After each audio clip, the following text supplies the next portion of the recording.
শুভরাত্রি বন্ধুরা, এটা আমাদের গতকালের ভিডিও। তো গতকাল রাত্রিবেলা আমরা একটুখানি বেরিয়ে গেছিলাম ঠাকুর দেখতে। কোনো প্ল্যান ছিল না, প্ল্যান ছাড়াই বেরিয়ে গেছি। দিদি দাদা দুজন বেরোচ্ছে দেখছি। তখন আমি বললাম কোথায় যাচ্ছ? তো বলছে আমরা বেলতায় ঠাকুর দেখতে যাচ্ছি।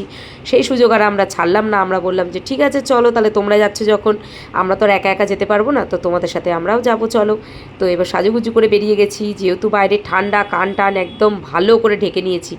আর বাইকে করে ঠান্ডাও লাগছে, আমাদের ভালোই হাওয়া দিচ্ছে বাইকে যেহেতু। তো দেখো আমরা চলে এসেছি একদম লাস্ট প্যান্ডেল। এটা একদম লাস্ট প্যান্ডেল, যেখানে একদম সুন্দর মেলাও বসে। তো ভিতরে ঢুকে গেলাম, মেলাতেও ঢুকে গেলাম। দোকানপাট তখন খোলা, তখন রাত্রির বাজে 11টা বাজে তখন রাত্রির। তো আমরা খাওয়া দাওয়া তখন আমরা কেউই করিনি, বাড়ি থেকে করে আসিনি কেউই।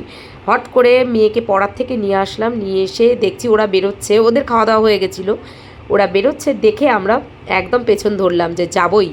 তো এবার বেরিয়ে গেলাম। শুনেছি আমি যে খুব ভালো পুজো হয় বেলতায়, তো কোনো দিনও যাওয়া হয়নি। তো এবার চলে আসলাম বেলতায় প্যান্ডেল দেখতে। তো এই প্যান্ডেলটা খুব সুন্দর করেছে, মানে দূর থেকেও যেরকম লাগছে ভিতর থেকে আরও সুন্দর লাগছে। তো এবার একে একে চলে গেলাম আমরা ভেতরের দিকে।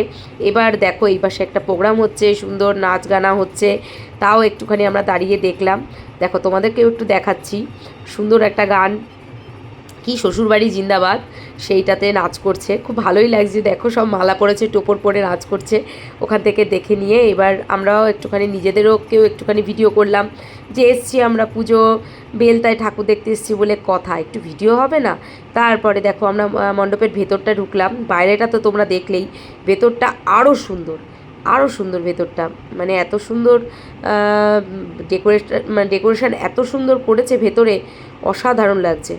এবার এই পাশ থেকে গোল গোল করে আমরা ঘুরে একদম পাশ দিয়ে ঠাকুরের কাছে চলে গেলাম। তো দেখো ঠাকুর এত সুন্দর, এই ঠাকুরের সামনেটাও ভেতরটাও এত সুন্দর করেছে, অসাধারণ লাগছে একদম। তার সাথে অসাধারণ লাইটিং। আমি, আমার বড় যা, দাদা, আমরা চারজনই এসেছি, মেয়েকে নিয়ে আসিনি, কেননা মেয়ে ঠান্ডা লাগবে, পরীক্ষাও চলে এসছে। ওই জন্য আমি বললাম তুই বাড়ি থাক, তোর যেতে হবে না। তো আমরা গেছিলাম, গিয়ে আমরা ঠাকুর ওখানে দেখলাম। এই ঠাকুরটা দেখার পর তারপরে আমরা নেক্সট পরের ঠাকুর দুটো দেখতে যাচ্ছি। টোটাল 3টে পুজো হয় এখানে বড় বড়, তাই একটা পুজো একটু বড় হয়েছে আর দুটো একটু মোটামুটি হয়েছে। তারপরে আবারও দেখো আমরা চলে আসছি আর একটা প্যান্ডেলে। তো এটা ঢোকার মুখে গেটটা এত সুন্দর করেছে, আর তারপরে লাইটগুলো দারুণ লাগছে। দেখো রাস্তা পুরো ফাঁকা, রাত্রির হয়ে গেছে যেহেতু রাস্তা পুরো ফাঁকা। এই প্যান্ডেলটা দেখো একটু টোপরের মতন হয়েছে, তো এই প্যান্ডেলটায় পরে আসবো, তার আগে যাই আমরা আর একটা প্যান্ডেলে। তো এই পাশ দিয়ে দেখো ঢুকে গেলাম, গিয়ে আর একটা প্যান্ডেলে যাচ্ছি। এই প্যান্ডেলটা পুরো সিলভারের কালারের পুরো প্যান্ডেলটা হয়েছে, সিলভারের ওপরে সুন্দর। এর থেকেও নাকি আরও ভালো হয়। তো এইবার নাকি এরকমই হয়েছে প্যান্ডেল, কিন্তু ঠাকুরটা অসাধারণ ভেতরে। তো আমরা একে একে এগিয়ে গেলাম, গাড়ি রেখে সাইড করে আমরা সবাই এগিয়ে যাচ্ছি। কি রাত হয়ে গেছে বলে একদম পুরো ফাঁকা চারিদিক, আর এই টাইমটায় ঠাকুর দেখতে মজা, যেহেতু রাস্তা ফাঁকা থাকে। দেখো ঠাকুরটা অসাধারণ, আমার তো খুব ভালো লেগেছে বন্ধুরা, আশা করি তোমাদেরও হয়তো ভালো লাগবে। খুব সুন্দর হয়েছে ঠাকুরটা, মা একটা বেনারসি পরে রয়েছে, অসাধারণ। এবার ওখান থেকে চলে আসলাম আমরা নেক্সট প্যান্ডেল, যেটা টোপরের মতন ছিল ওইটা। এবার দেখে আমার বড় যা বলছে কি আজকে আইসক্রিম খাবো, বাড়ির থেকে খেয়ে এসেছি রাত্রিবেলা, এখন কি খাবো, আইসক্রিম খাবো। তো ঠিক আছে, তো বড় যা দেখো আমার হাতে আইসক্রিম এনে দিল। তো আমরা দুজন মিলে আইসক্রিম খাবো। এবার আমি যেহেতু খুলতে পারিনি, তো এবার পরে খাচ্ছি আমি আইসক্রিম।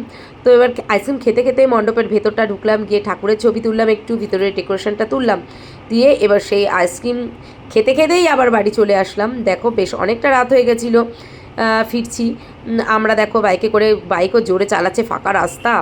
তো ভিডিওটা ভালো লাগলে লাইক কমেন্ট শেয়ার করবে, আর বেশি বেশি করে ভালোবাসা দেবে। টাটা।